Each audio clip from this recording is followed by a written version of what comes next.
totes. De fet, el primer que us he de dir és presentar-me. El protocol requereix la presentació, tot i que veient les cares i veient-vos a tots i totes, em dóna la sensació que no caldria perquè està la sala plena d'amics i amigues, ens coneixem prou, però el protocol requereix que em presenti. Jo soc el Joan Fuster i coordino una cosa que es diu Àrea d'Impacte Social, Cooperació i Voluntariat de la Universitat Rovira i Virgili. Però des de tota la vida ja sabeu que es coneix com a URB Solidària. Així que em referiré, si és que m'he de referir, amb aquest nom URB Solidària.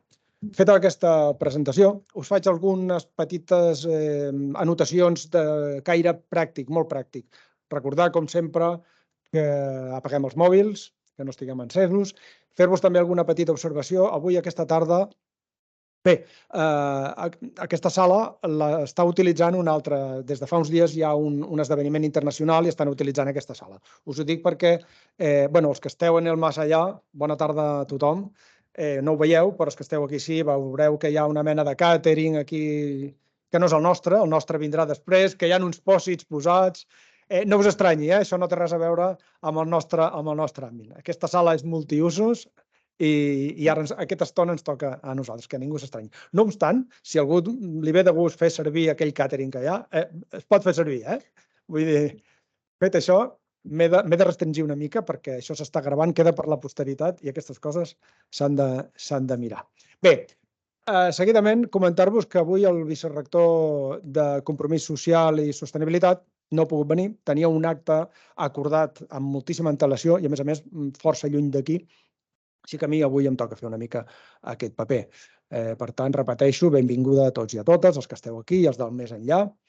I a continuació, jo no penso fer cap discurs, com a molt estaré 2 minuts, però sí que m'agradaria explicar-vos una cosa, que és la cosa que ens ha conduït fins aquí. Com a mínim explicar-vos els orígens, perquè crec que m'agradaria, de fet, contextualitzar el fet pel qual estem aquí. Així que us vaig explicar una petita història.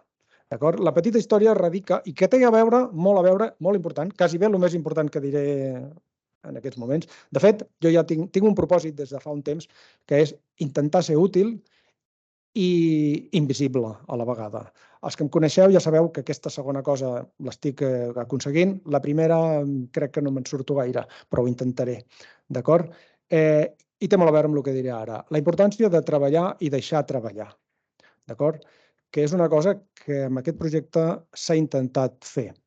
En el seu dia, l'Agència Catalana de Cooperació al Desenvolupament va tenir la idea de fer una diagnosi a la província de Tarragona, no m'agrada el concepte província, per això aquesta xarxa es diu Sud de Catalunya, sobre l'estat de la cooperació al desenvolupament, quines entitats hi havia, què feien, on estaven.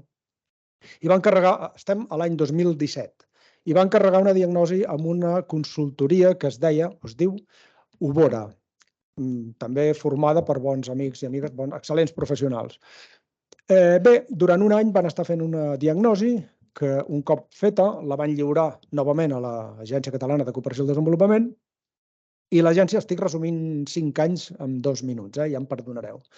L'Agència Catalana va decidir continuar aquella diagnosi que tenia a les mans.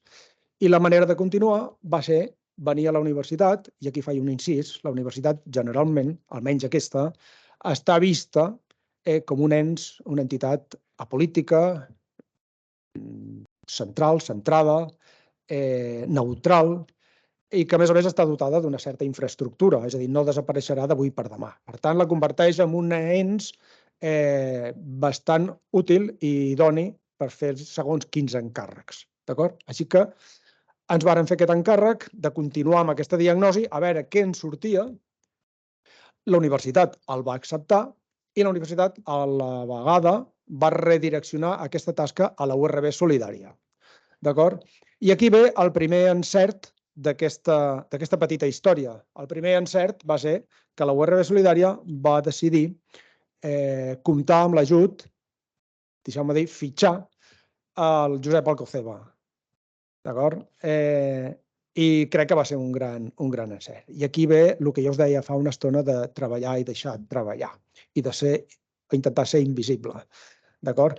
Quan un creu en un projecte, quan aquest projecte està dotat d'il·lusió, de ganes, de mitjans, per què no dir-ho, i es deix treballar i s'obre la via perquè les persones que tenen ganes i empenta facin i intentes molestar el menys possible, doncs és obvi que les coses han de sortir bé. Així que, en un període de més o menys 5 anys d'encisos, de treball, de feina, d'ensurts, de disgustos, per què no dir-ho, però molts més encerts i alegries, posat en una balança, pesen molt més els encerts i la bona tasca, doncs ens ha portat fins aquí. I avui, allò que en el seu dia, fa 5 anys, va ser una proposta, avui és una entitat de segon nivell formada jurídicament com a federació, amb la qual cosa hem d'estar força contents. D'acord? I aquí, un cop ja formada i creada aquesta federació, s'ha fet un segon encert, que és fitxar a la Raquel Llop. Llavors, que per mi és un altre d'aquests grans encerts d'aquest projecte. O sigui que crec que res pot sortir malament. Amb l'ajut de tots i totes, els que esteu aquí, i més que en vindran, segur, crec que li espera una història magnífica en aquesta cosa que s'està constituint. Res més, per la meva part, no volia dir massa més cosa que això, desitjar moltíssima sort a la federació.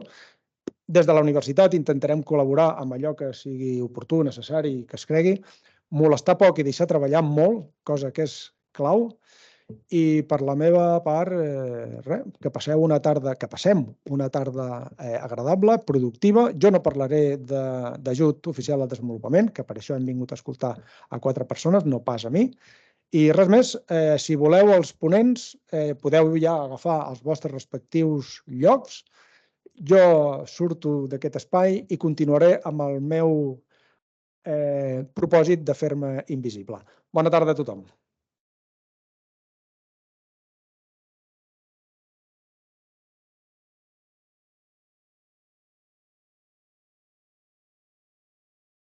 Com?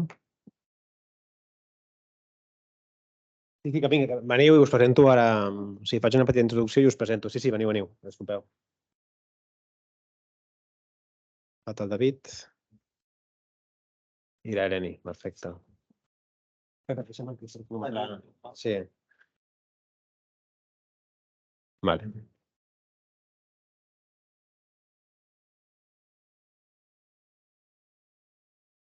Haurem de compartir micros, però bueno, cap problema.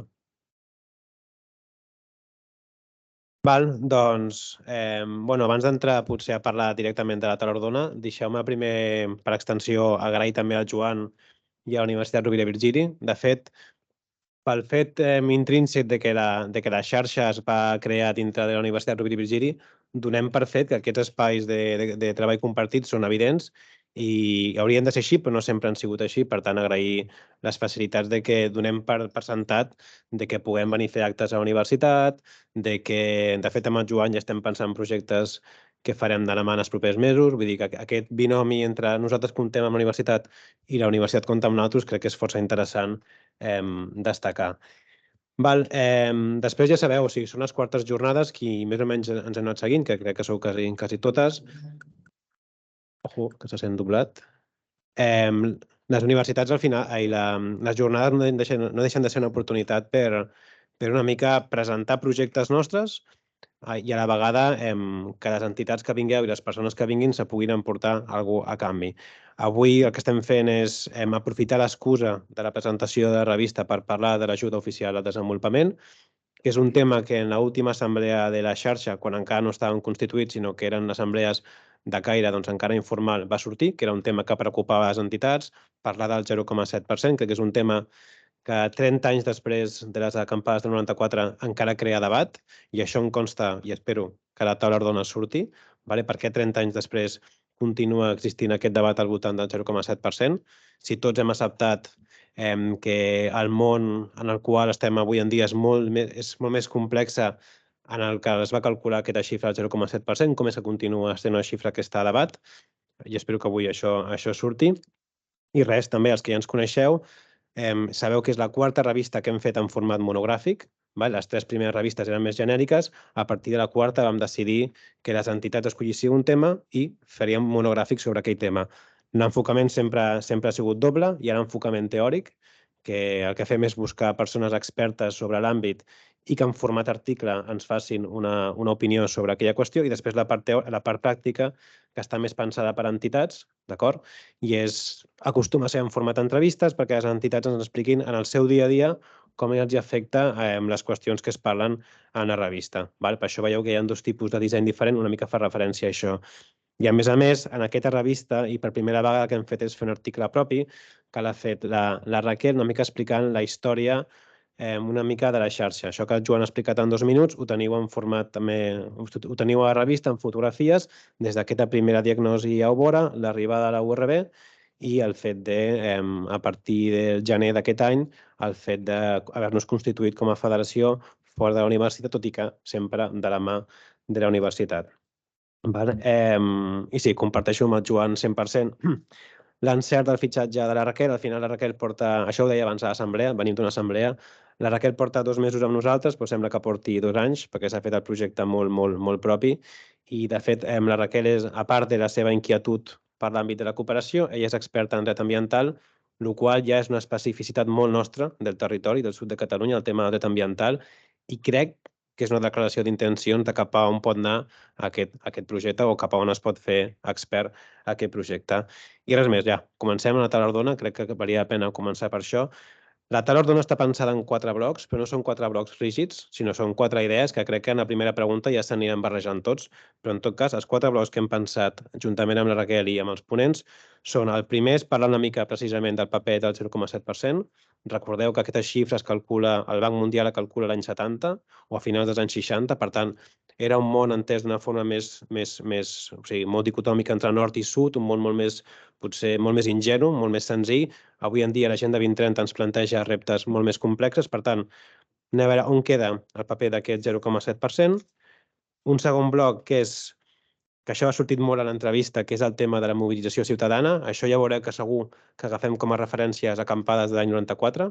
Han passat 30 anys i molts dels autors que estan aquí presents reconeixen que aquesta capacitat de mobilització ciutadana s'ha perdut. Ja no ens manifestem, ja no tenim aquesta capacitat de reivindicació i de sortir al carrer. Això moltes entitats ho esteu patint. Moltes entitats, quan ens reunim amb vosaltres, ens parleu d'un problema de relleu generacional, un problema de que us costa despertar l'interès del jovent, inclús fent actes a la universitat, la majoria de vosaltres ja ens coneixem, per tant no hi ha, o hi ha poca gent nova que no tinguem identificada, doncs això és un problema que continuem arrossegant i crec que també pot sortir al debat, o si més no ho hem plantejat com un bloc, que és aquest futur de les ONGs i noves formes d'agrupació. Potser ens agrupem de formes diferents, això també sortirà com a bloc. I finalment, i aquí és el paper de l'Eleni, ara quan us presenti, que és, d'acord, acceptem que hi ha una agenda 2030 molt més complexa, un món molt més heterogeni, on l'administració i entitats no són suficients, ha d'entrar un nou actor, que és el sector privat. Quin paper ha de tenir el sector privat en aquesta agenda 2030?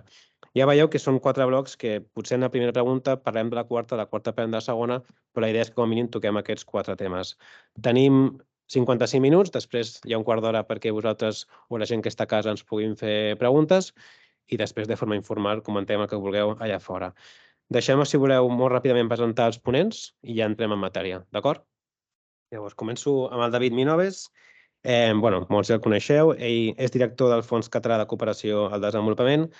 Sempre ha estat vinculat amb moviments per la pau i de solidaritat internacional. Ens explica que era president del CIEMEN, que és el Centre Internacional Esquerrer per a les Minories Ètniques i Nacionals. És membre de la Secretaria Nacional de l'Assemblea Nacional Catalana. Ja ho era? Membre de la Junta del Govern de l'Institut Català per la Pau i entre d'altres entitats. He buscat així una mica per la web. Ell participa a la revista, participa en format entrevista, i ja veureu que ell sí que fa molta èmfasi a tot aquest tema de la mobilització ciutadana. Per tant, potser aquest bloc el començaré per tu, perquè és una qüestió que li preocupava bastant. La Laura de la Morena, ella és tècnica de projectes al desenvolupament i assessora d'ONGs, com a mínim 3 anys, dedicant-te a assessorar projectes de cooperació, sempre vinculats amb ONGs. Està formada, de fet, hem compartit estudis en l'àmbit de la cooperació, però a part ella ve del món de l'antropologia i és membre a través de CIT de la xarxa. Per tant, és un perfil força diferent, molt més d'aquest bloc 3, de com les entitats patiu aquesta dificultat a l'hora d'atreure jovent. Per tant, crec que és força interessant escoltar-la. El Miquel Carrillo, també de sobres conegut per tots els que ens dediquem al món de la cooperació. Ell és consultor en cooperació internacional i educació per a justícia global des de fa amb més de 30 anys d'experiència, aproximadament. Sí, d'acord. És membre del Consell de Cooperació de la Generalitat, del Consell Català de Foment per la Pau, és vocal de la Coordinadora Estatal d'ONGs, és tresorer d'Enginyeria Sense Fronteres, és president de Nadir Perspectiva, etc. El Miquel participa en format article i ell sí que posa molta èmfasi al debat de la qüestió del 0,7%, primer fent-li com una mena d'homenatge, agraïment pel fet que gràcies a aquesta xifra moltes entitats s'han constituït, perquè hi havia un objectiu molt clar, però també planteja que potser ara és qüestió de passar pantalla i això ell ens ho explicarà. I després l'Helena Papaconomou, és qui té potser el paper més difícil. Ella és doctora en economia i empresa i és experta en mercats alternatius i consum sostenible. I dic que és el paper més complicat perquè ella és qui ha de plantejar-nos avui la qüestió que potser a molts de nosaltres ens incomoda, que és el paper del sector privat en tot això. Què ha de dir l'empresa en tot això, en això de l'Agenda 2030, d'acord? Doncs, si us sembla, comencem amb el primer bloc, que és el que us deia del paper del 0,7%, i a mi m'agradaria començar amb el Miquel, però feu com vulgueu, d'acord? Aquí no hi ha un torn molt rígid de paraula. Miquel, tu plantejaves de les manifestacions del 0,7%, suposen un abans i un després per la cooperació a Catalunya, i a partir d'aquí, la primera pregunta que volíem traslladar a tots és quin creus que ha de ser el paper de les entitats, que per un costat el 0,7% sempre ha sigut un referent en quant a lluita, però és veritat que tots reconeixem que estem en un món força més complexa i força més heterogènica que aquest. Doncs, en primer lloc, moltíssimes gràcies per comptar amb mi i per tenir aquests debats, perquè sempre crec que és bo debatre, ampliar el nostre coneixement, reflexionar, perquè si no és difícil avançar en tot això que fem, en la cooperació i en la vida en general, no?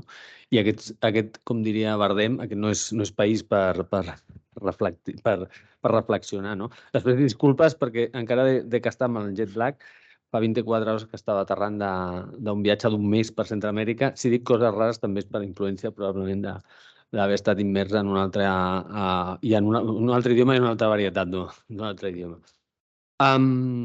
Jo el que deia una mica, i acostumo a dir, de vegades barallant-me amb el David Minoves en algun consell de cooperació, és que el 0,7 jo crec que l'hem mitificat. És a dir, com deies, ens ha servit per tenir un indicador, per tenir una manera de mesurar el compromís de les administracions públiques, però el 0,7 no deixa de ser un indicador, és a dir, bastant barroer, si em permeteu l'expressió. No deixa de ser simplement una xifra que de vegades alguns fan la broma del 0,7 d'alguna cosa, oi, David? Que és un sentit aquesta broma. És a dir, malament delimitada, o si es vol malament delimitada, amb la que sovint les administracions públiques menteixen per acció o per omissió, i que simplement és una xifra, com dic, que simplement ens indica una miqueta aquest compromís. Com deies, en un món que ha augmentat en complexitat moltíssim, que els problemes ja no es refereixen i que la cooperació ja només no es refereix a aquesta simple transacció o transferència de recursos, continuar aferrant-se, continuar agafant-se al 0,7, jo crec que ens simplifica en excés, o sigui, malgrat sigui, tingui aquesta propietat de dir-nos aquest compromís, simplifica massa l'accés del debat, de la qualitat de la cooperació, de les transformacions que perseguim. Malauradament, continuem una mica centrant el debat, sobretot des de les entitats, i probablement perquè partim d'una escassedat de recursos i un poc compromís que no ens ha permès, és a dir, encara no hem construït una cooperació al desenvolupament transformadora i segurament el debat va molt més endavant del que la realitat ens acaba, de la imatge que acaba sortint al mirall. I probablement el debat està encara en aquest repartiment de les misèries o d'aquests poquíssims recursos i el debat encara continua centrant-se en això, de quan disposem, de quan posa cada administració, en el cas de Catalunya, amb aquesta fortíssima centralitat de l'àrea metropolitana. Això ha generat un debat en el sentit de com arriba això als territoris i com deixa d'arribar. I d'alguna manera, a aquestes alçades del campionat, està una mica empobrint aquest debat. Com deies, ha aparegut altres mètriques, com pot ser surten a l'article, que tenen una miqueta aquesta intenció de fer una miqueta més complex el debat, d'intentar entrar en coses que potser no són AOD, que la definició del 0,7 no ho permet ficar, però que en una visió una miqueta més complexa del desenvolupament del treball pels drets humans sí que val la pena, paga la pena tenir en compte per construir una miqueta com està avançant. El que passa, i això enllaça amb una aportació, si no recordo malament que l'has fet tu, David, és que és un compromís de mínims. Exacte. Però que encara no hem superat, malauradament. Que ni hem arribat ni tan sols hem superat. I potser, i aquí així trasllado també la pregunta al David, que tu fas referència a l'altra mètrica, entenc que és el TOS, de l'Agenda 2030. El dilluns entrevistàvem a una companya que treballa al TOS de l'OCDE i ella deia que no hi haurà mai una xifra, sinó que els objectius seran molt més narratius i d'un altre tipus d'indicadors, però no hi ha una xifra com a tal de hem d'assolir aquest compromís per part de l'administració. I potser el fet de no poder fer tangible un compromís farà que sigui molt difícil la capacitat de reivindicació, la capacitat de mobilització de les entitats o exigir a l'administració una sèrie d'objectius. David, tu deies això, que al final, tot i no ser la panacea, sí que com a mínim s'ha d'assolir aquest mínim per part de l'administració i que això no ho hem de perdre de vista.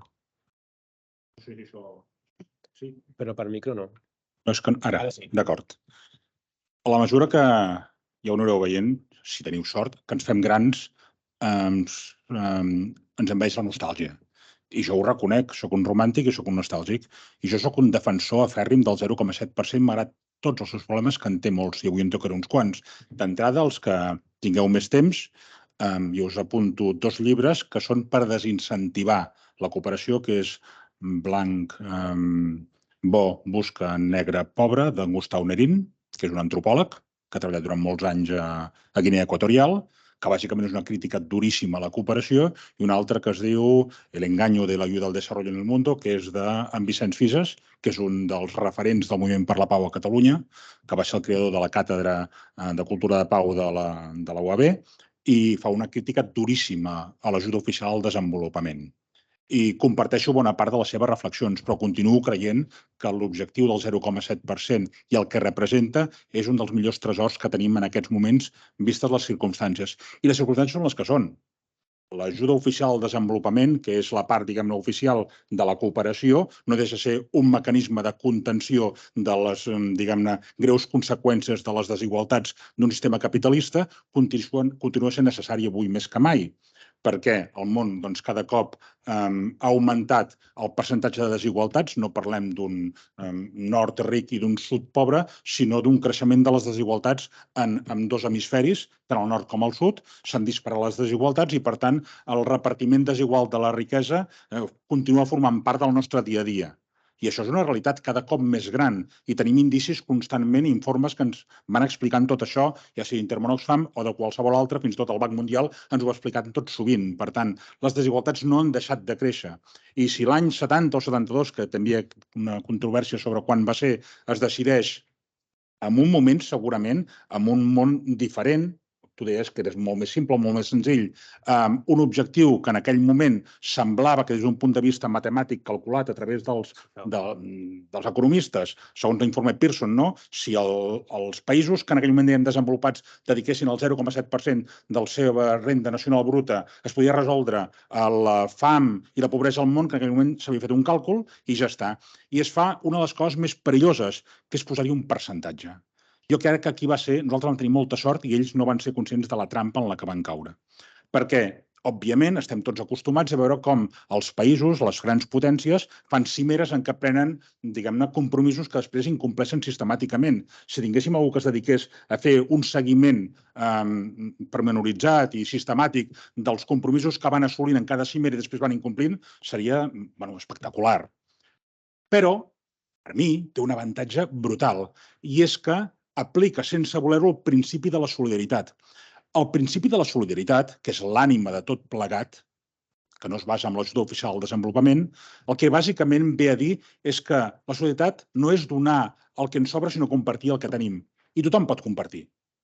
Tinguis molt, tinguis poc, tinguis 10 o tinguis 100. Perquè el fet de compartir allò que tens realment és un índex molt fiable de fins a quin punt apliques aquest principi de la solidaritat. I el 0,7% té aquesta capacitat de calcular-se sota qualsevol situació, tinguis 10 o tinguis 100. I, per tant, ningú es pot amagar. Òbviament, tal com deia abans el Miquel, si no fan trampes, no? Però, vaja, tenim sistemes per veure si no fan trampes. Per exemple, i vaig una mica al meu molí, no? El Fons Català de Cooperació va fer una proposta de calcular com s'ha de fer un càlcul per les administracions locals, perquè bona part de les administracions locals, com també de les autonòmiques, una part del seu pressupost, diguem-ne, que veu d'obligat compliment, no? Que és els ingressos corrents incondicionats. I van fer un càlcul i van posar-lo a disposició dels ajuntaments. Per tant, tenim un mecanisme per calcular realment si arriben o no arriben, encara que intentin amagar-se. Per tant, és boníssim això. Això no ho podem deixar perdre. Certament hi ha noves agendes. Tu abans feies referència a l'agenda dels ODS. I és una agenda que a mi em genera moltes contradiccions i bastant rebuig. Si us hi fixeu, és bastant habitual trobar-te amb qualsevol mitjà de comunicació fotografies d'autèntics sàtrapes o fins i tot algun polític que ens pot agradar més o menys amb la xapa. La xapa dels ODS, que és aquell, ja el coneixeu tots, la xapa, no? I és que apuntar-se als ODS, diguem-ne, té un cost mínim, 0, perquè tot es pot llegir amb claus ODS, absolutament tot. Si nosaltres fem ara un petit experiment, allò que fem cada dia, i anem a buscar l'agenda dels ODS, podem dir, mira, això que he fet té relació amb aquest ODS, això que he fet té relació amb aquest altre ODS. I quan es parla de l'agenda de la localització dels ODS, tothom s'hi apunta.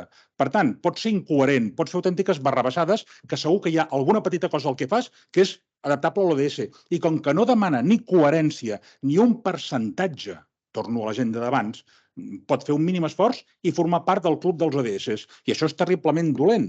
Per què? Perquè ataca la incoherència.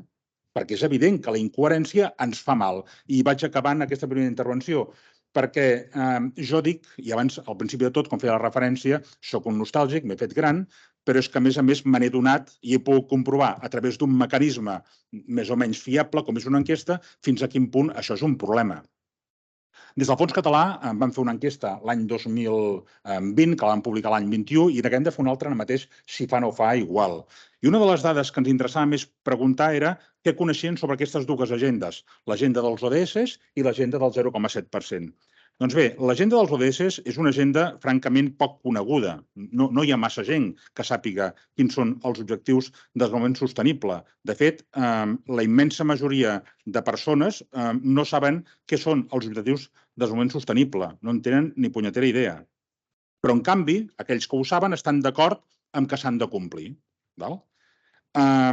L'agenda del 0,7 és una mica més coneguda, però tampoc no gaire més coneguda. Se suposa que entre el 70 i el 60% dels catalans han sentit a parlar alguna vegada del 0,7%. Alguna vegada, Però d'aquests hi ha una dada molt significativa. Resulta que els que més han sentit a parlar alguna vegada d'aquesta agenda, els que més, són la gent gran, amb un 40%, però només un 14% de la gent jove entre 18 i 34 anys n'ha sentit a parlar. Per tant, és una agenda envellida. I aquí doncs, tenim un problema. que és que com que, i torno amb aquesta reflexió final, com que van veure que van caure una trampa, no ens la volen recordar. Però la nostra tasca és recordar-la constantment, encara que sigui envellida, encara que els càlculs estiguin desfasats, perquè els compromet els governs en general, i a Catalunya i a l'estat espanyol tenim la sort que va haver-hi molta gent que s'hi va adherir encara que no està obligat a fer-ho, com són els ajuntaments, com són les comunitats autònomes, perquè en lloc deia de quina part tens responsabilitat tu sobre aquest 0,7%, les ONGs van ser hàbils i van dir que cadascun d'ells facin el 0,7% i els obliga a fer alguna cosa al respecte. I, per tant, continuo insistint que és una agenda que l'hem de reivindicar constantment. Has obert com 3 o 4 melons, no sé per on començar. Simplement dir-te que, i després jo crec que tornarem aquí, de fet tu feies aquesta reflexió també en l'entrevista, que al final el fet que sortís d'aquelles mobilitzacions, el fet que sortís de la pròpia ciutadania, ha fet potser que aquesta agenda del 0,7% quedés més... Com s'havia construït de baix a dalt, quedés més per les pròpies entitats que se la fessin més pròpia i fa que 30 anys després encara sigui coneguda, tot i que en un perfil d'edat que no és el desitjable per la qüestió que vindrà ara. I que potser l'Agenda 2030, que és concebuda i és herència de les ODMs i de l'Agenda 2000 i que s'ha fet des de Nacions Unides, potser no ens han fet nostra. I és una agenda que, efectivament, el cost és gratis. Adherir-se és gratis. Laura, així que de retruc, vosaltres com a entitats, clar, o sigui, us estan plantejant com una dicotomia entre tradicionalment hem vingut reivindicant una agenda que necessita una revisió, però que és molt necessària perquè té un origen molt clar, que és aquestes acampades del 94 i d'un càlcul que ja hem dit que estava més que obsolet, però a la vegada sabem que la complexitat és molt més àmplia, és molt més heterogènia i per la qual us trobeu una mica amb dos debats a la vegada i afegeixo una segona pregunta, que és el que ara el David feia referència amb aquesta estadística, i hi ha un perfil de persones de 19 a 35 anys que potser no n'ha mai a parlar. Llavors, suposa un problema en el vostre dia a dia o com aconseguiu fer front a tot això? Compartim micro, sí. Vale. D'una banda, tot el tema de l'aterratge dels ODS cap als projectes és un tema molt complex, perquè al final, clar, un ODS està plantejat des d'una forma, en principi ha de ser macro i ha de ser aterrable, i per això les polítiques públiques i tots els mecanismes estan fets perquè realment es puguin aterrar, però a l'hora de plantejar un projecte és un tema que moltes vegades ens aferrem a temes molt generalistes, no? I crear aquestes contradiccions de realment estic aportant un impacte en aquest ODS amb aquests objectius o al final m'estic aferrant al meu projecte i amb els meus indicadors claus. Llavors, aquest tema necessita tot un desplegament de recursos que és important per poder-ho acompanyar, no? I per poder veure que realment un projecte local, petit, concret, realment estigui creant un impacte en aquest ODS tan macro, no? I aquí sempre hi ha aquesta dificultat. I tot aquest tema del relleu generacional és molt complex també.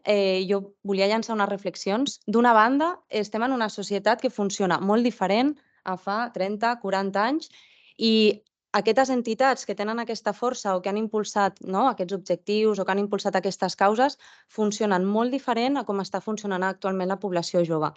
Si les entitats no tenim la capacitat de crear aquests mecanismes de participació, és molt complicat que una població jove que no ha vingut abanderant aquesta causa s'impliqui. I moltes vegades les pròpies entitats, i em tiro pedres a la teulada, acabem generant activitats de sensibilització, activitats d'acció que ens retroalimenten els nostres propis interessos. Realment hem de sortir d'aquí i hem d'anar a les aules, als espais educatius, generar activitats que els generin interès i fer-ho des d'una forma que ells ara estan utilitzant, no? El format xerrada, format exposició, a vegades se'ns queda curt, perquè no és actualment com la població jove funciona o interactua, no?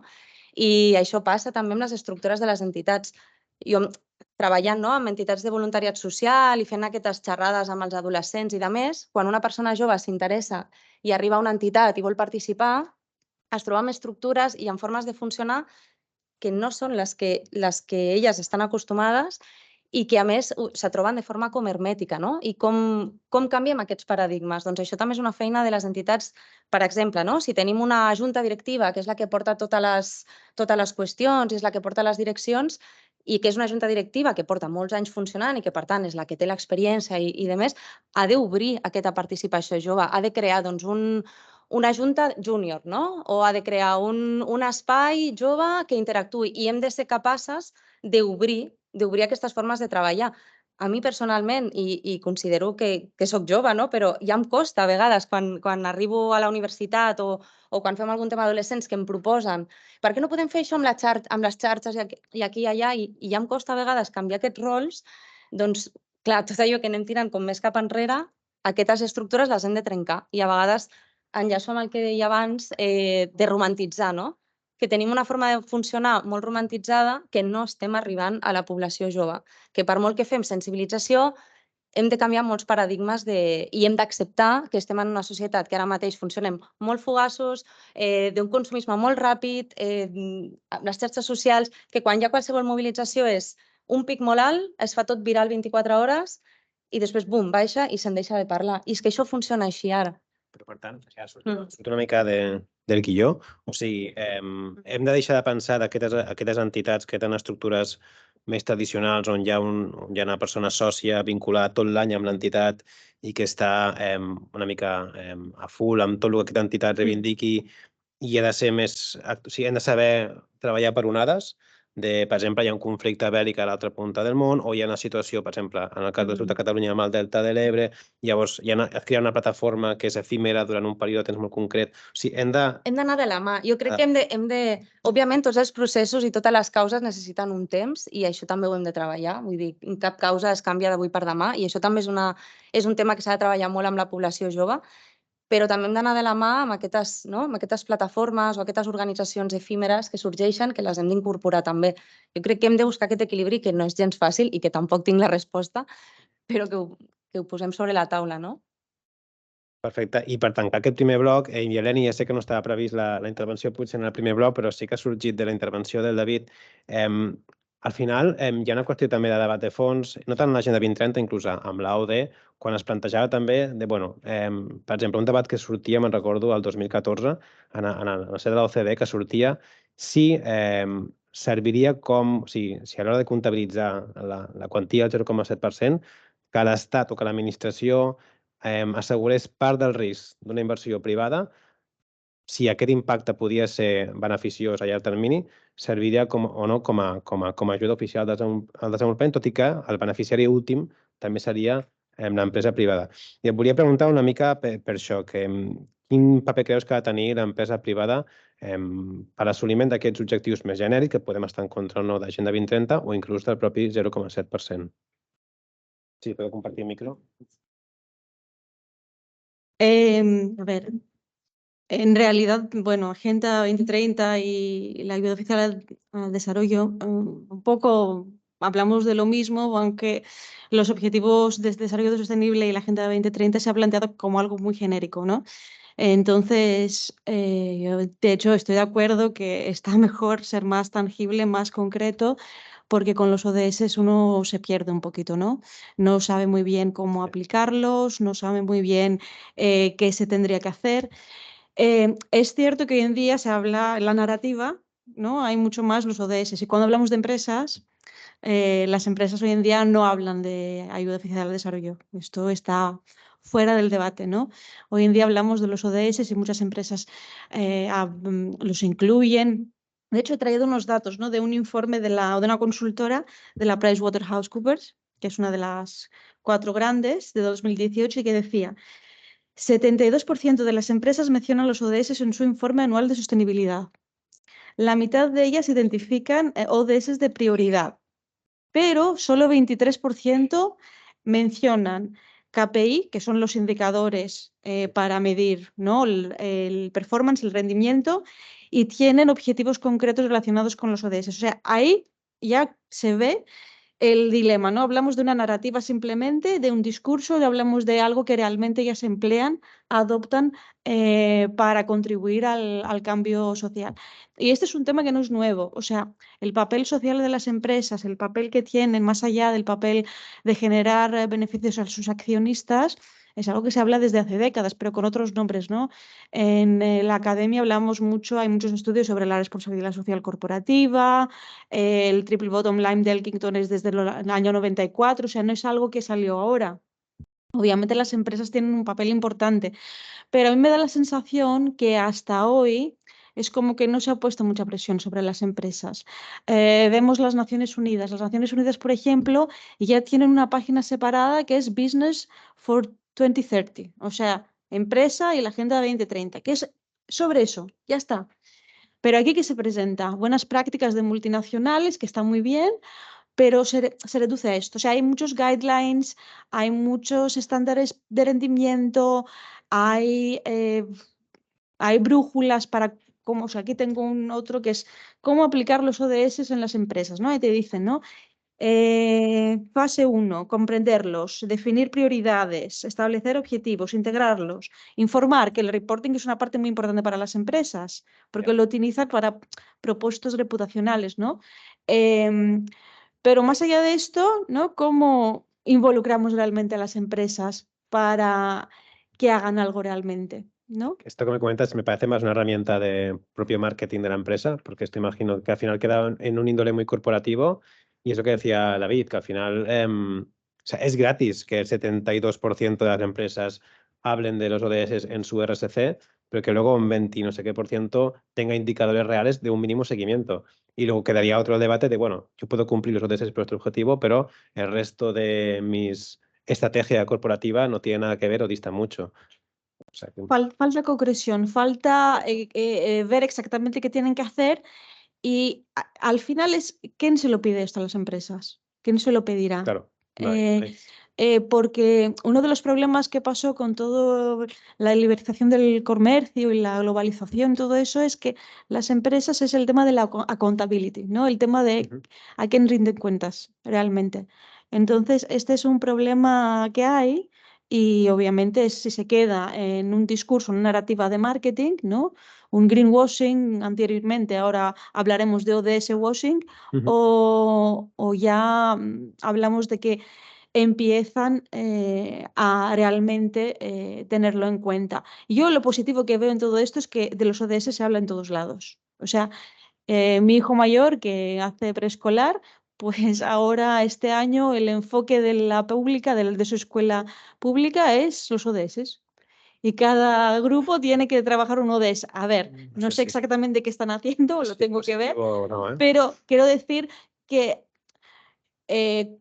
comparando los ODS con los Millennial Goals, por ejemplo, que venían antes, veo que hay una penetración mucho más profunda en el discurso de la sociedad en diferentes ámbitos. La parte positiva, ¿no? Porque hemos hablado de la negativa. Sí, però no per esto és forçosament més beneficiós. Hi ha una qüestió que ha sortit en 3 de les 4 intervencions i que la Laura ha estirat al fil, però que sí que m'agradaria conèixer l'opinió tant del Miquel com del David, que és, bueno, hem identificat les acampades del 94, podem pensar les de l'Iraq del 2003, la manifestació de les Rambles de Tarragona, de Catalunya, que van ser prou importants, podem identificar inclús el 15M, podem identificar com punts focals molt concrets, però això no ha passat més. I estirant la intervenció de Laura de i ara les entitats com s'adapten a aquesta nova realitat, com s'adapta una entitat a aquestes implicacions molt més efímeres, molt més peronades. O sigui, clar, és un repte que és molt difícil de resoldre.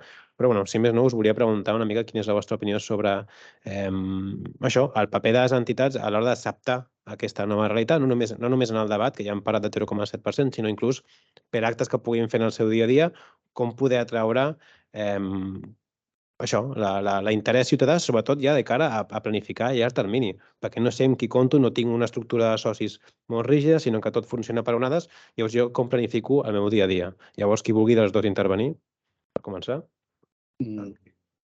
Bueno, clar, jo sempre tinc el dubte de si això de tenir més socis o mobilitzar més és perquè és uns punts més en el baremo de puntuació perquè et toquin un projecte o no. És a dir, quantes entitats hi ha realment que creguin en un funcionament horitzontal, en una assemblea que decideixi coses, en grups de treball? Jo en conec poquíssimes, en realitat. Ara no diré la meva, però estic a la meva perquè intenta, d'alguna manera, fer funcionar això. Però jo crec que sí que hauríem de fer un exercici de sinceritat i realment demanar-li a grans fundacions, que són les que acaben gestionant el 07, si realment necessiten, és a dir, per què necessiten aquest voluntariat?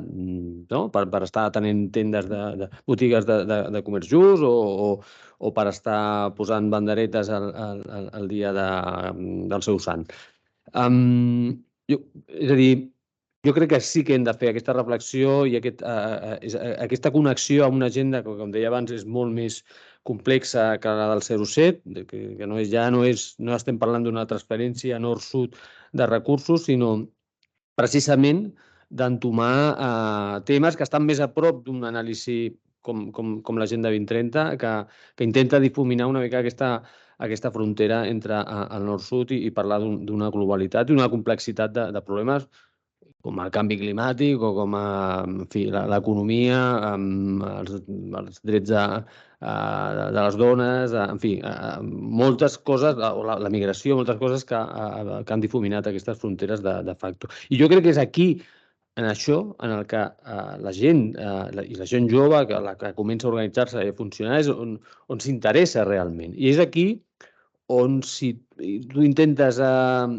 combinar un enfocament nord-sud amb un discurs que probablement ja està desfasat i que no té o sigui, que no enganxa bé amb el que està passant i que tenim més a prop, amb tots els canvis que estem patint, totes les crisis que estem afrontant, és aquí on realment és molt difícil mobilitzar, perquè la gent el que l'interpel·la és el que està passant al seu barri, a la seva comunitat.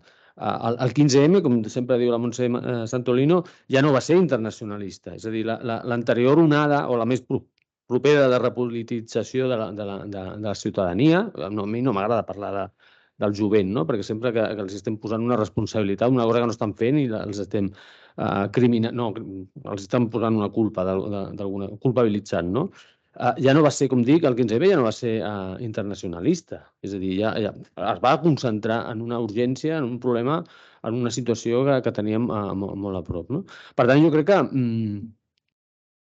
que la cooperació passa una mica, o el moviment social internacionalista, en el fons, passa una mica per desempallegar-se del pes de l'eina pròpia de la cooperació i en centrar-se en lluites que estan passant, que estem activant, de les quals estem participant com a moviments socials als nostres espais i que després potser sí que ens trobem, segur que ens trobarem amb altres organitzacions com nosaltres, que són del sud global, i amb les quals podrem articular i que potser hi haurà una possibilitat de cooperació, perquè, com dic, les lluites compartides, les lluites són compartides, i des d'una perspectiva internacionalista, lluitar contra una mina a Guatemala o aquí, doncs, o amb el cas de la petroquímica aquí o a l'Equador, segurament té una raó de ser i connectar-les, doncs, guanyem junts, o avancem junts d'una altra manera. Jo crec que el problema passa per aquí, és a dir, passa per treure, i amb això li passo la pilota al David, per no copsar massa o per no quedar-me amb el temps. Jo crec que passa una mica per desinstrumentalitzar tant la cooperació com aquest voluntariat, i sobretot no obsessionar-nos amb què ha de fer o no ha de fer el jovent i intentar compatibilitzar aquesta eina i aquestes estructures que són les entitats al servei d'aquestes lluites i d'aquest caràcter efímer que en el fons tampoc ha canviat tant, és a dir, sempre hi ha hagut moviments socials i sempre hi ha hagut entitats que han anat acumulant i que poden ser útils o no a aquests moviments i a aquestes lluites, o simplement poden ser instruments d'autoreproducció de la seva activitat, que està molt bé, el món segur que està millor amb aquestes organitzacions, però que la suma neta a aquests processos no té per què ser positiva. Tinc una cosa. David, digues. No ens hem repartit els papers de poli bo, poli dolent, senzillament, al revés, poli bo, poli dolent, perdó.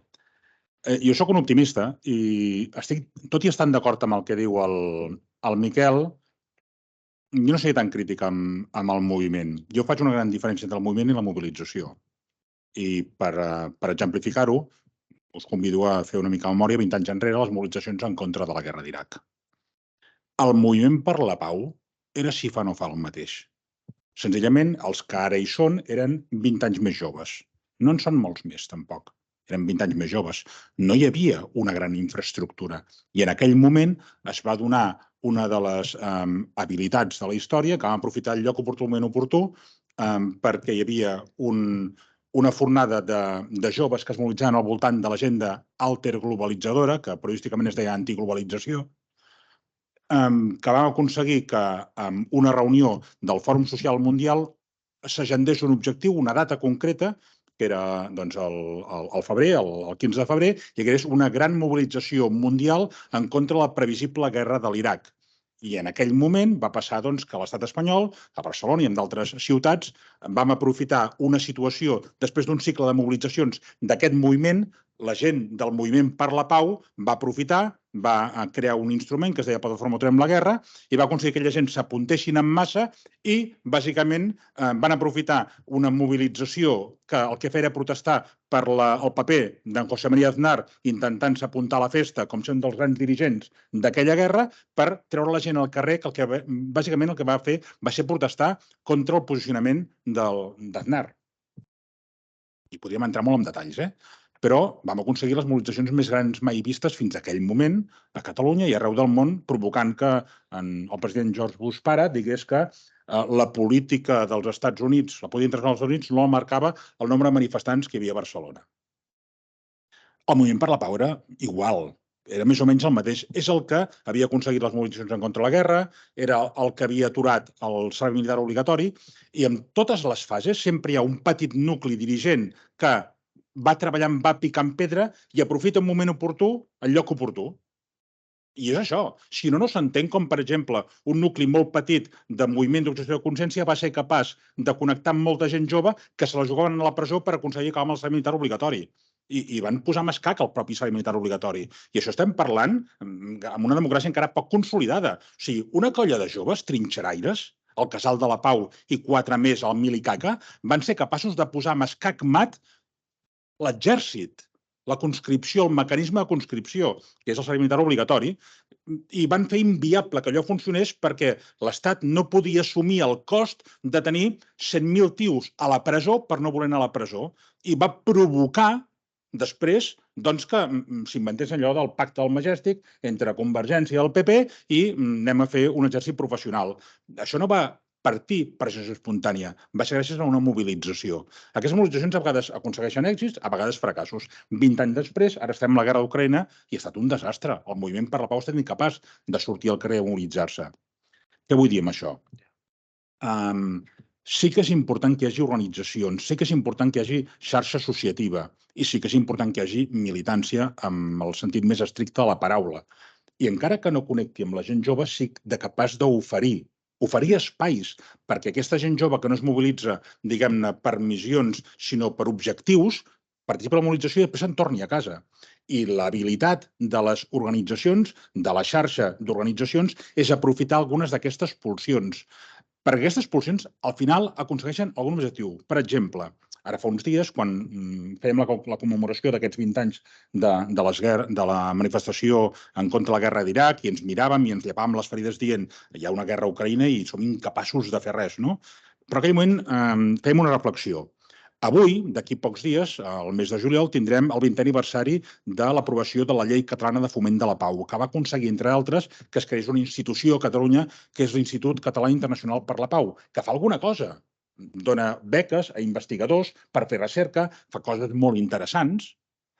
De la mateixa manera que les mobilitzacions pel 07 van aconseguir que moltes administracions públiques que no estaven obligades assumissin la seva gent del 0,7% i avui trobem polítics poc sospitosos de ser revolucionaris que accepten que el seu ajuntament, si no arriba, intenta fer els possibles. Per què? Perquè queda en la retina, perquè forma part d'allò que és políticament correcte i aconseguir de tant en tant alguna victòria per col·locar en l'agenda del que és políticament correcte i que senten obligades persones que entraran o simpatitzen al moviment que ho han de fer, és una victòria objectiva. Doncs en aquell moment, aquelles manifestacions en contra de la guerra van aconseguir crear un ICIP, que es fes una llei catalana de foment de la pau. Avui seria impossible. No la guanyaríem, aquesta batalla. Però, per exemple, jo justament avui publico un article a Onos Diario, que és un diari en gallec, que parla una miqueta de que tenim un problema a dia d'avui al moviment per la pau. I vaig al meu molí. El FIS, fa un any aproximadament, a l'abril de l'any passat, va preguntar, preveient el que podia passar després i el que volien fer després de la invasió d'Ucraïna per part de Rússia. estarien d'acord en que augmentés la partida dels pressupostos generals de l'Estat en defensa? I més de la meitat de la gent que va contestar al CIS van dir que no.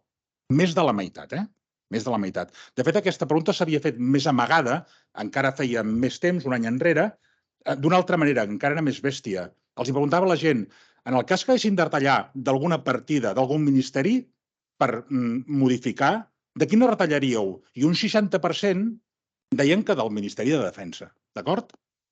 Val. Al cap de pocs dies hi havia la cimera de l'OTAN a Madrid. En aquella cimera de l'OTAN, aprofitant la benentesa de la guerra, es decidia que la majoria de països que formen part de l'OTAN havien d'augmentar el seu pressupost de defensa fins al 2%. D'entrada, això és incompatible amb el que pensa la gent. I vaig al problema i vaig també a l'oportunitat. El problema no va passar res.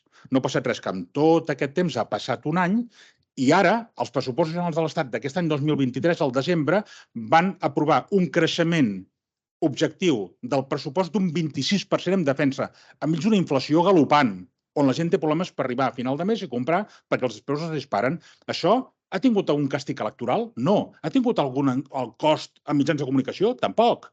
No ha passat res i, per tant, d'entrada dius, tenim un problema, no?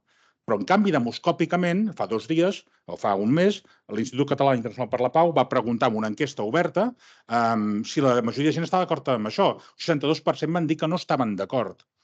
Per tant, hem perdut la batalla del carrer, no sortim al carrer mobilitzant-nos en contra d'això, és cert, però l'opinió pública, diguem, la batalla demoscòpica encara no l'hem perdut. Vol dir que encara hi ha esperança.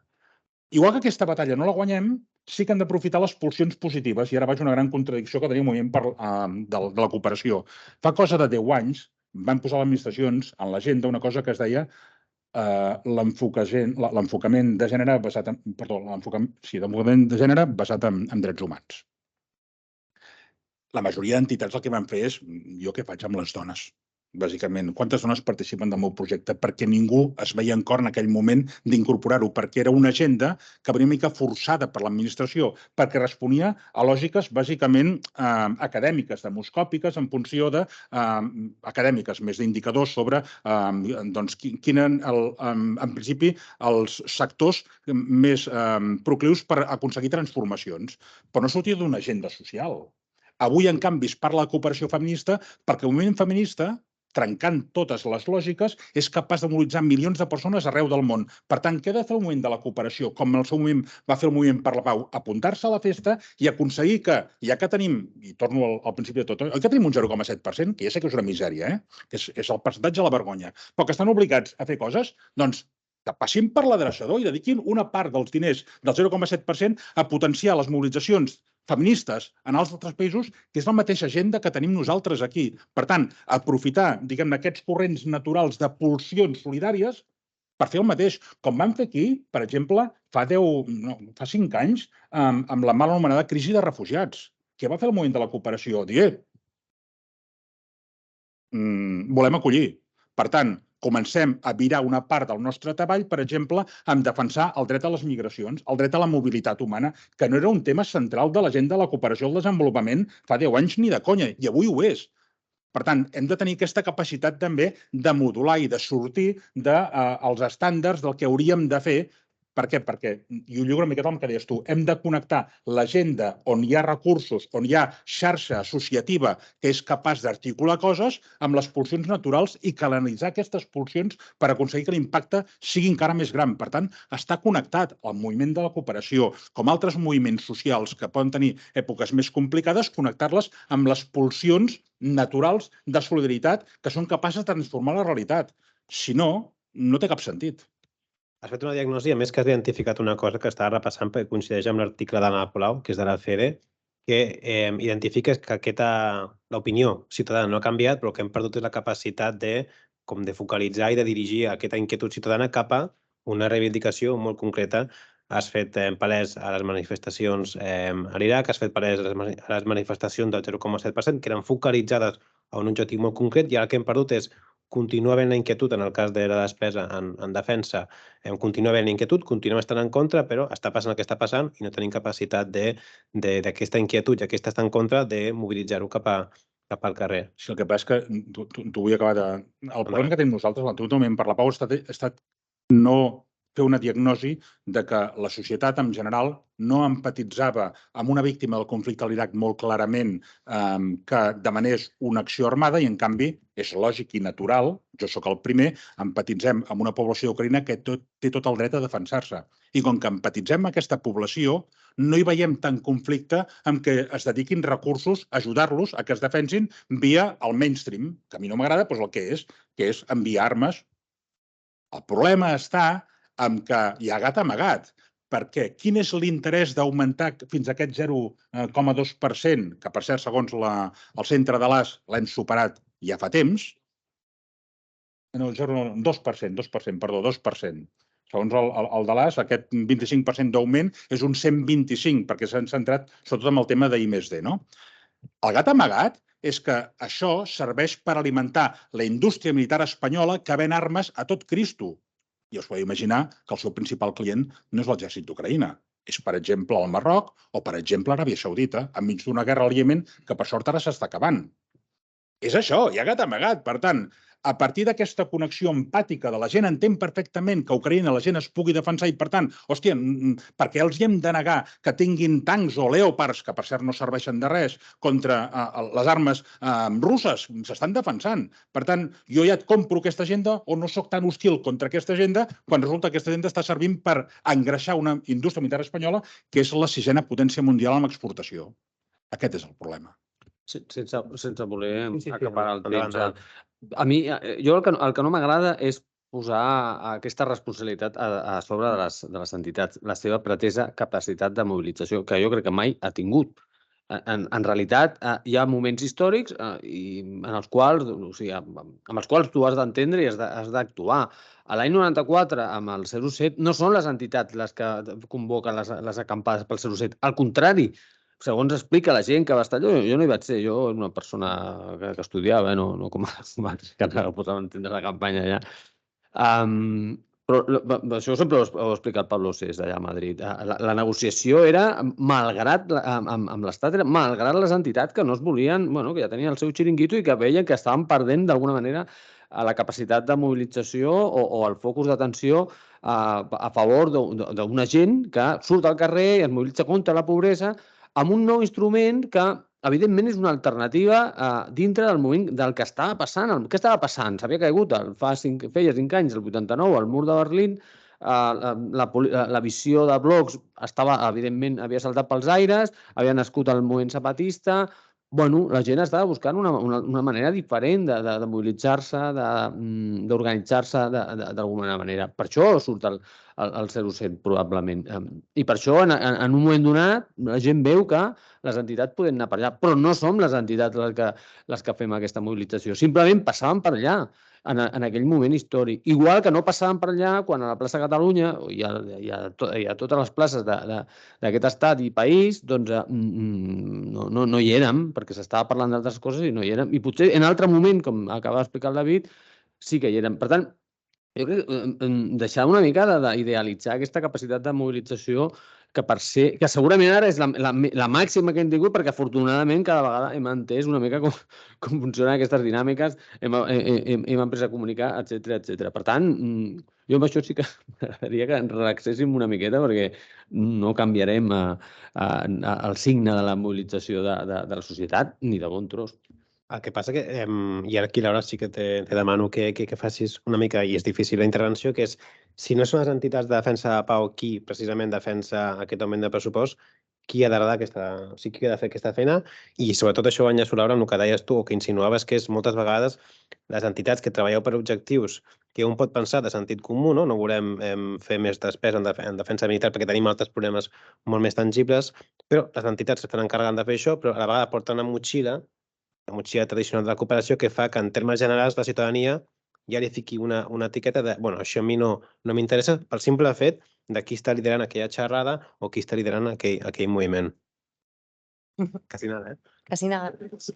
Jo crec que aquí hi ha diverses coses. Una que és la primera reflexió que em passava pel cap mentre fèieu les intervencions és tot aquest canvi que estem passant de la cooperació, no? El que dèiem, la cooperació, les accions socials que venen d'un caire més assistencialista, d'un caire més nosaltres provoquem l'acció per millorar la vostra qualitat de vida, està canviant el paradigma i ha de canviar, no? Al final, totes les accions que hem d'anar provocant han de portar certa sostenibilitat, han de generar els seus propis recursos. Per tant, tota aquesta participació o aquest rebuig que estava creant, no? Aquesta part de dono diners per comprar aliments, per tal, no? Que tot aquest discurs ja ha quedat molt desfasat, però que està present avui en dia i que malauradament hi ha molt d'ajut que és necessari en ajuda humanitària i que sempre hi estarà, perquè al final els contextos d'emergència sempre requeriran aquest tipus d'ajut, no? Però en el que és tota l'acció del desenvolupament, és que aquest canvi de paradigma ja fa que el tema de mobilització també sigui molt diferent. M'explico, aterro. El voluntariat social, per exemple. Quan nosaltres fem una acció de voluntariat, podem dir, no? Pues, jo participo en fer classes de no sé què i actualment estem fent totes aquestes reflexions de tu ets professor, professora, tu pots fer aquesta tasca, tu pots tal. Realment això ens servirà d'alguna cosa? Quan fem aquestes classes, quin impacte tindrà? Com se sostindrà aquesta acció, no? I tota aquesta reflexió que està passant la cooperació, que estan passant les accions socials, i que s'està professionalitzant i que s'està portant d'un altre vessant, fa que la participació tingui cabuda de forma molt diferent. I encara l'hem de redefinir, perquè la participació social, tot el voluntariat social, ha de canviar de paradigma vers aquestes accions que ara porten un altre fil. No sé si m'explico, però és clar, tot aquest canvi de paradigma passa amb aquest canvi de participació i crec que també ho hem de redefinir. Estem en aquest procés també. La definida participació. Bueno. Sí. Hi ha un munt de qüestions que ara podíem entrar, però queda un quart bloc i 4 minuts, per tant, 3 minuts. Després d'aquests 3 minuts i un quart d'hora d'intervenció vostra, per tant, aquestes preguntes que queden a l'aire, sisplau, feu-les arribar.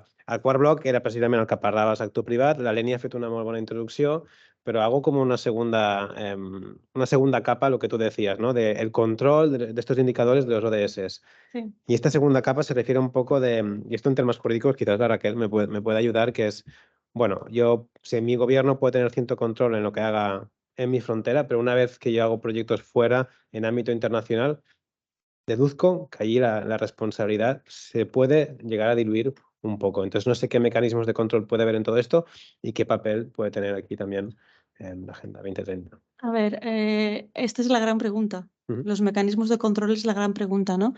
Hemos visto, por ejemplo, que bueno, hay instituciones, ¿no?, que son más independientes, que van vigilando, ¿no?, el comportamiento de las empresas y lo que van haciendo, ¿no? Van ofreciendo informes, información. La Organización para la Cooperación y el Desarrollo Económico también, con las guidelines para las empresas, establecieron alrededor de 2000 los National Contact Points, que serían las plataformas si alguien quería denunciar. Y bueno, un poco para ir vigilando, ¿no?, lo que están haciendo las empresas. Y he traído otra vez estadísticas, a mí me gustan estas cosas. A ver. Y se dio, a ver dónde las tengo.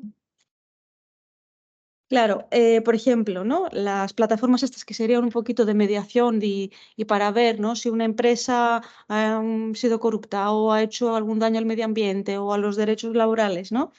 De las 250 quejas que se recibieron por estos puntos, ¿no?, de contacto nacional entre 2000 y 2015, solo 14% han llevado algún resultado beneficioso.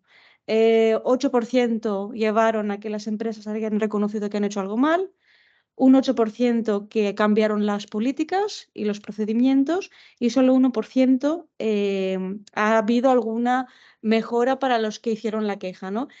Entonces, es decir, claro, falla todavía esta parte. No por los porcentajes, pero bueno, desconozco el contexto, por la cuantía, o sea, 250 me parece, en 6 años.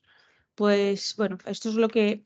Pero era un poquito un indicativo para que se vea que incluso de un número tan pequeño, en realidad el cambio de políticas, las empresas, lo que se ha visto es que sí afecta su reputación, ¿no? Si es un tema que afecta su reputación, actuarán. pero si no afecta su reputación, van a compensar, van a cambiar políticas. Todavía esto es un aspecto que, si no tienen sanciones reales de alguien, van a hacer algo. Entonces, esta es una parte que todavía queda muy borrosa y muy gris. Es como que todo lo que hay hoy en día para las empresas son, os aconsejamos, os ofrecemos esta brújula, os ofrecemos estos guidelines, pero no hay un control real por parte de alguien, ¿no? Y supongo que es un tema que se tiene que seguir trabajando. Muy pendiente. Miquel, Sí, vols sí, afegir? sí.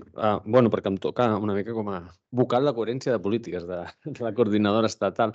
I aquí hi ha un tema, i és que jo, el que deia l'Irene, evidentment, és que és obvi que s'ha superat una mica el paradigma de la voluntarietat, no? I que cada vegada, afortunadament, per mi, anem a un paradigma una mica més de l'obligatorietat, perquè la voluntarietat, quan no estàs exposat a la reputació corporativa, doncs, bueno, en fi.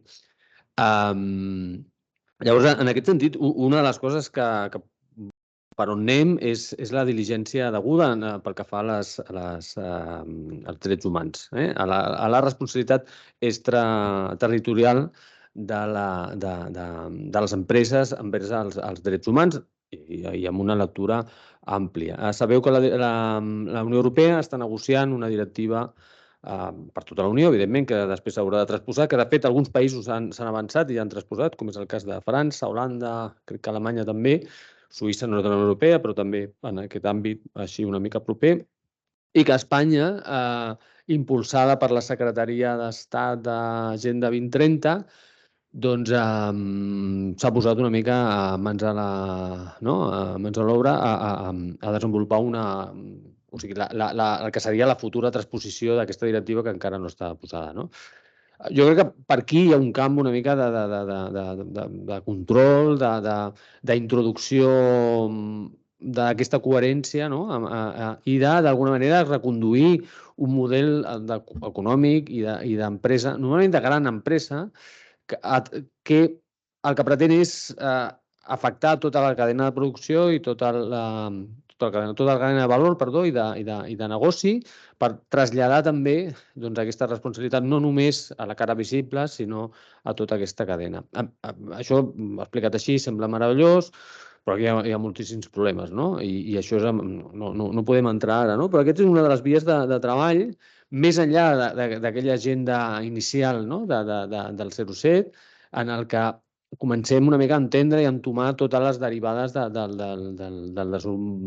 desenvolupament, no? I en aquest enfocament, com dic, sobretot en tema de drets humans.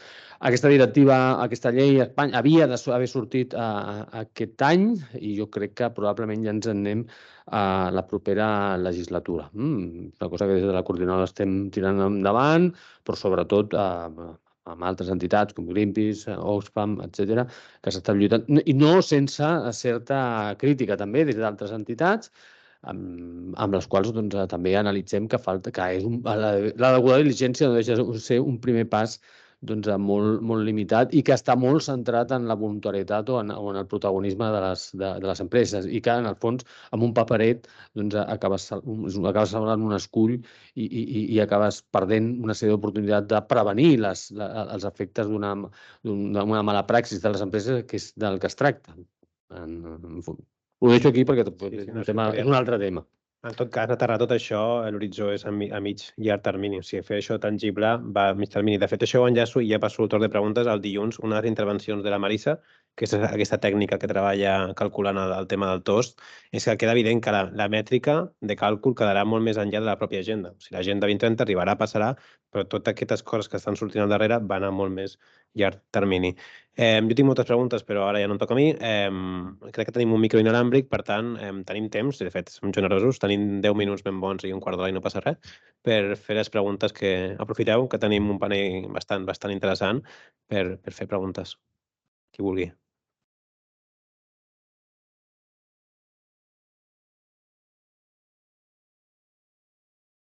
Ningú? Vol mullar-se una mica? Si no, podem seguir allargant. Que no s'entén res. Endavant, David. Sobre això de les empreses, recordeu un parell de coses, perquè si no, al final acabem perdent el fil del que estem parlant. Les empreses són percebudes com a actors rellevants tant ara per als ODS com al seu moment per l'ajuda al desenvolupament. Us en recordeu fa 20 anys com aquells que tenen una mica més de memòria parlàvem de la fatiga de l'ajuda? Què passava? Com que l'ajuda oficial al desenvolupament no estava aconseguint èxits, com si el desenvolupament mundial depengués de l'ajuda oficial al desenvolupament, sense tenir en compte els factors interns dels propis països menys desenvolupats. Ara parlem de països empobrits. L'empobriment de molts d'aquests països no és fruit de l'atzar ni per generació espontània, és fruit de moltes coses, però entre altres també l'acció d'aquells que havien estat les seves antigues metròpolis, perquè eren països colonitzats i bona part de les antigues metròpolis avui són els principals donants i es perpetuen mecanismes de dependència que a través de l'ajuda oficial no només no s'han trencat, sinó que alguns d'ells fins i tot han augmentat. Una bona part de la crítica que feia en Gustau Narín, per exemple, en el seu llibre, era que a Guinea Equatorial, la cooperació espanyola havia perpetuat els mecanismes de dependència colonial a través de les grans empreses. I a banda de tranquil·litzar consciències d'algunes persones, el que estava era mantenint aquest vincle colonial, com ho fa França amb el Senegal, per exemple. Per tant, és evident que en aquell moment, l'esgotament, la fatiga de la cooperació, posem alta gent perquè hem de posar més diners perquè allò no està funcionant. Com si el desenvolupament d'un país depengués de l'ajuda, que és una cosa molt, molt petita. Fins i tot les remeses de les persones migrants d'un país cap al seu país tenen un impacte amb volum de recursos i amb impacte social més gran que l'ajuda oficial al desenvolupament. Per tant, situem les coses en el seu lloc. Per què es demana que l'empresa participi d'aquestes agendes globals? Perquè porta recursos. El problema està en que portar recursos en si mateix no és l'única de les seves opcions. Té una altra opció prèvia, anterior, que és l'anomenada responsabilitat social corporativa per aplicada a ells mateixos. I, per tant, a vegades té més sentit que una empresa revisi quins mecanismes té de producció, si ha deslocalitzat o no part de la seva producció, quin tipus de relació té amb els seus treballadors o la seva política de gènere internament o quins productes utilitza, que no quedi que una petita part dels seus recursos abans ajuda al desenvolupament o ara posar-se la xapa perquè algunes de les coses que fa sí que lliga amb els ODS. Perquè aleshores acabem confonent. Hi ha molt de soroll, es posen la xapa, dediquen una part dels seus recursos a la cooperació, però no són coherents i en lloc de participar de la solució el que fan és reproduir part del problema. Però com que tenim problemes de recursos i les empreses mouen molts diners, són vistos de manera llaminera fins i tot per les pròpies ONGs que necessiten recursos. Per tant, no pensem tant en que els actors en si mateix resolem, sinó que els actors podem participar de processos o de pulsions que ajuden a millorar les coses. Però algunes d'aquestes pulsions ni depenen de nosaltres. Tu abans parlaves, Miquel, doncs traiem-nos la responsabilitat, però també no posem tot el focus en qui té diners i posem més el focus en els processos de transformació. I aquí, llavors, trobarem que té sentit allò que fem. Hi ha aquelles frases boniques que diu a vegades gent petita fent coses petites aconsegueixen grans transformacions. I vaig a l'altre llibre, el llibre del FISA. El FISA es carrega contra els grans donants, les coses que no han funcionat, però acaba dient, però la cooperació descentralitzada, a mi molí, no? També l'identifica les ONGs o el món local, fa coses interessants que no aconsegueixen grans transformacions, però fa coses interessants. I ja està. Traiem-nos aquesta responsabilitat també. Sí, hi ha la Eva i la Laura. Ah, la Laura només? Val. Doncs...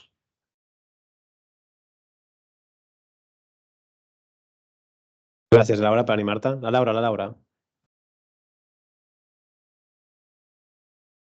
Pas de casa, que ja... Doncs, bona tarda a totes. Res, he estat escoltant atentament la taula. Puc estar d'acord amb alguna de les coses que heu dit. També heu fet, en quant al 07, heu fet cal i arena, una mica una de cal i altra de arena, que també està molt bé, aquest posicionament que dius no l'he acabat d'entendre, tot i que perquè ha sigut massa blanc i negre, no? O sigui, el 07 està envellit, que per mi l'envelliment, o quan pensem que una cosa és vella, per mi també té certes connotacions capitalistes, no? El capitalisme, quan veu una cosa vella, ja és una cosa inservible i estem parlant d'un 07 que va servir i que crec que ha de continuar servint per reivindicar moltes causes que estan pendents, no? Quan parlaves, David, que estem en un món empobrit, no, que sempre diem els països del sud són països rics que s'han empobrit i els països del nord són països pobres que s'han anat enriquint. Per tant, estem en un món totalment relacionat i totalment interrelacionat. Puc estar d'acord en que el 0,7 s'ha de modernitzar, no? I que està desfasat no, perquè realment encara no hem arribat al 0,7. Per tant, no pot ser un 0,7 desfasat perquè no sé si cap ciutat, potser Manresa, no ho sé, actualment, a més, encara menys. O sigui, no podem parlar d'un 0,7 envellit i un 0,7 desfasat. Amb això no hi estic d'acord. A part, crec que el 0,7 va servir per preguntar-se per les causes de les desigualtats al món. El 0,7 va servir per això. Jo crec que em sap molt de greu i em dol no pensar que el 0,7 és un 0,7 que és assistencialista. No hi estic gens d'acord. Jo treballo als serveis socials i els serveis socials actualment com a treballador social considero que mai realment ens hem preguntat les causes del nostre empobriment a casa.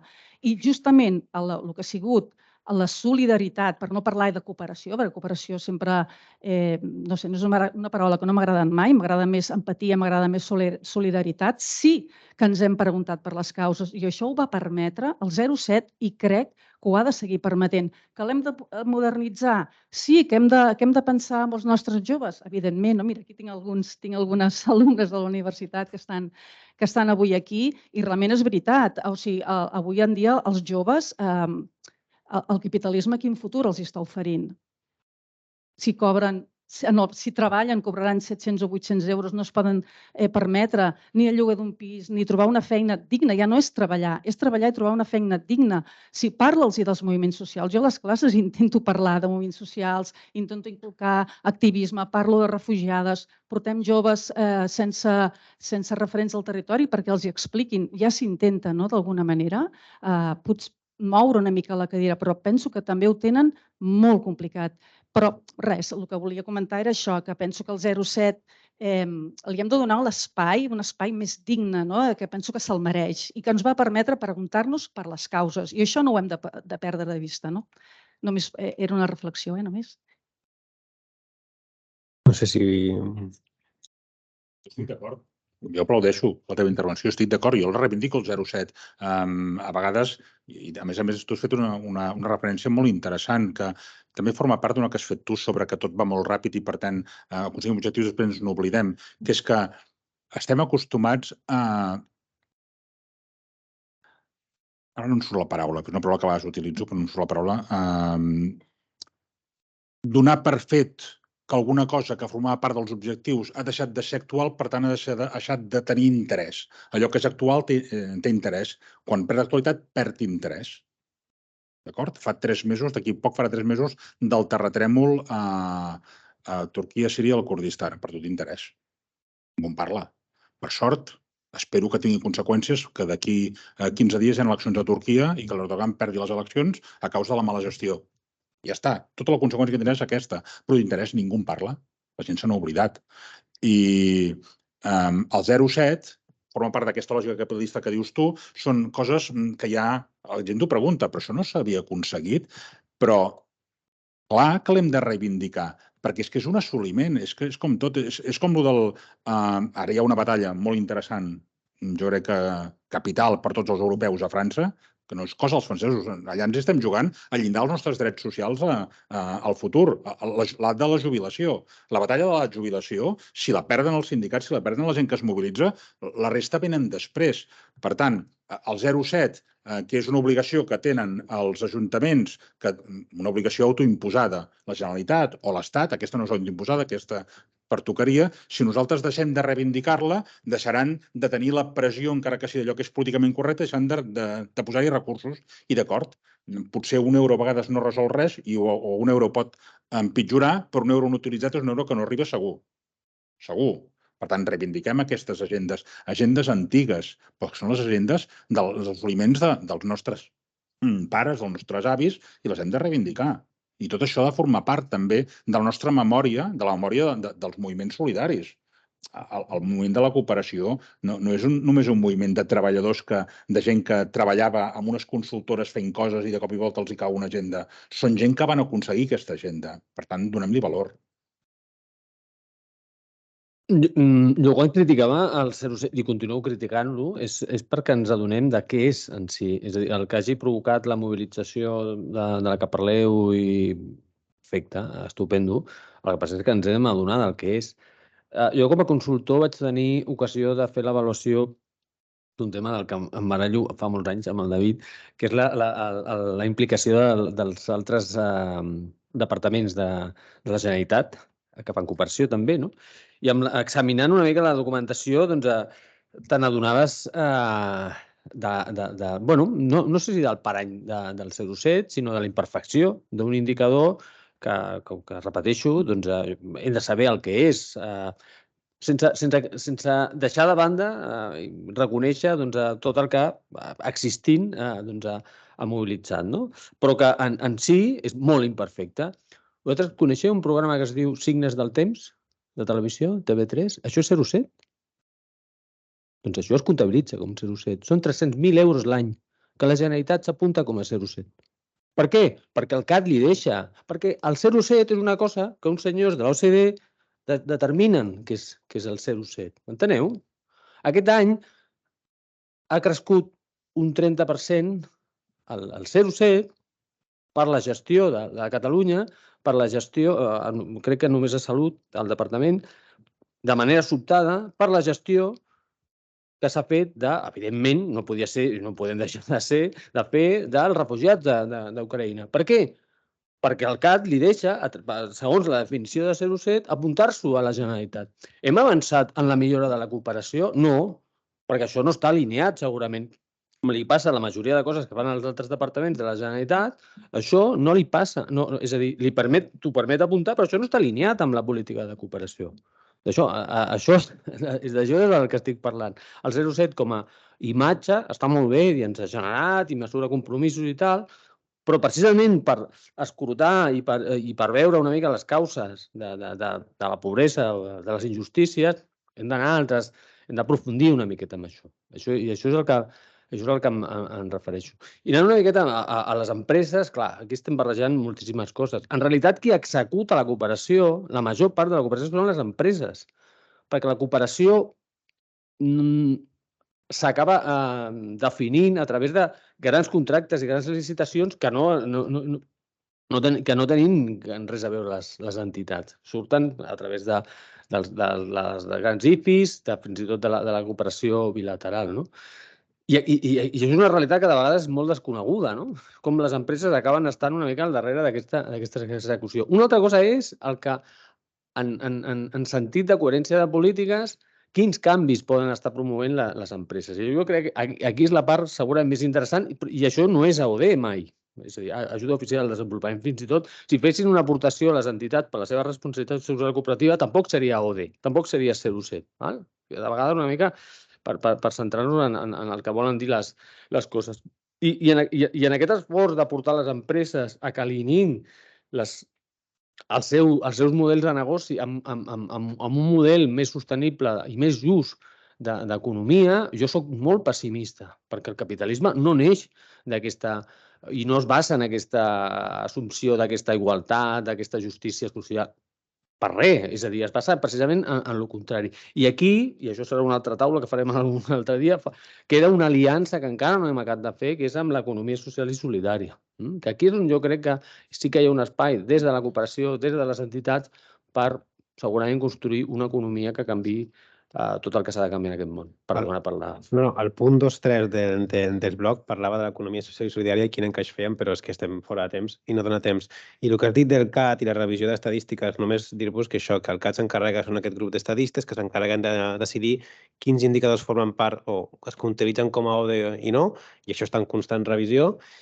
I del propi CAT, que està formant part de 30 països, només 5 compleixen amb el propi objectiu del 0,7%. Per tant, sí que estem molt, molt, molt lluny.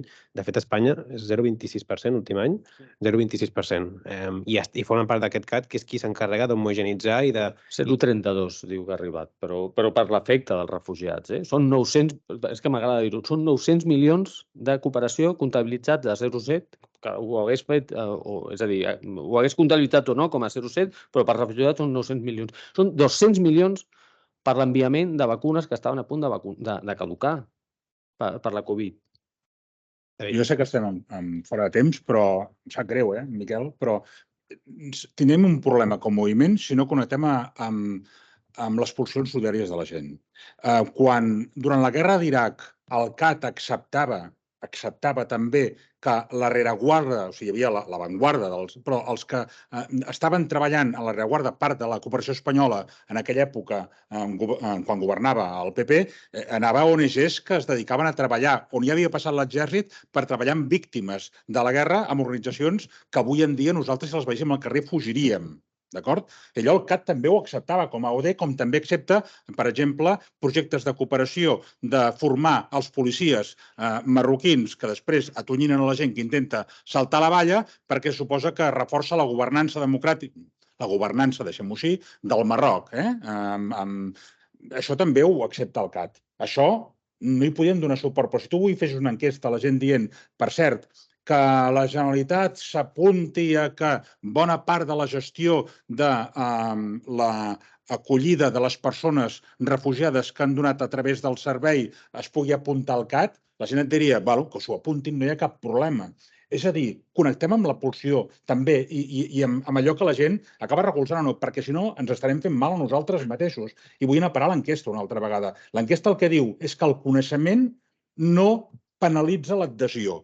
L'enquesta diu, quan es pregunta, per exemple, per quins interessos polítics, els estats fan cooperació, la majoria de gent a Catalunya estan d'acord amb un gairebé 40% en què és per interessos polítics estratègics o per interessos econòmics i comercials dels països desenvolupats. Per tant, la gent ja sap que bona part de la cooperació oficial hi ha gat amagat.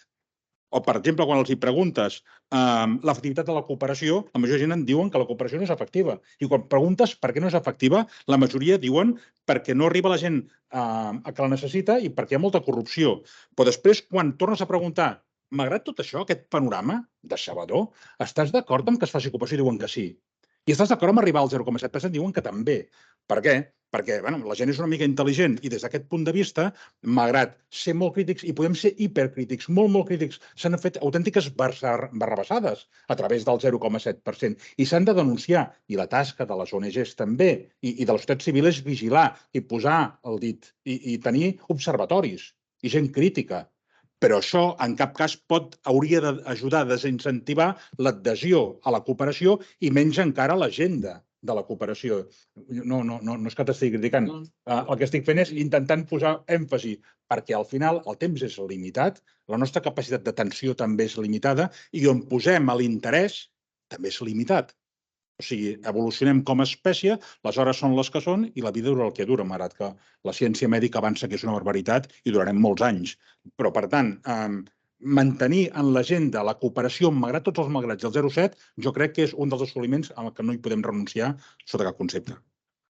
És que el debat aquest és superinteressant, ens sap supergreu haver-ho de parlar-ho aquí. De fet, et podem seguir fora, però sí que per timings haurem de parar. Totes aquestes coses que han quedat ara més específiques sobre el CAT i l'AOD, hi ha un monogràfic de la pàgina 46 a 53 que parlem per sobre una mica d'aquestes actualitzacions sobre el tema dels refugiats i surten temes molt polèmics de què es comptabilitzen com a AOD. Ho dic perquè tot això més o menys està resumit. A mi només em queda agrair a taula tant a l'Eni, al Miquel, a la Laura com al David. Raquel, tanco ja i anem fora. Fora hi ha un petit, anava a dir piscolabis, un petit catering.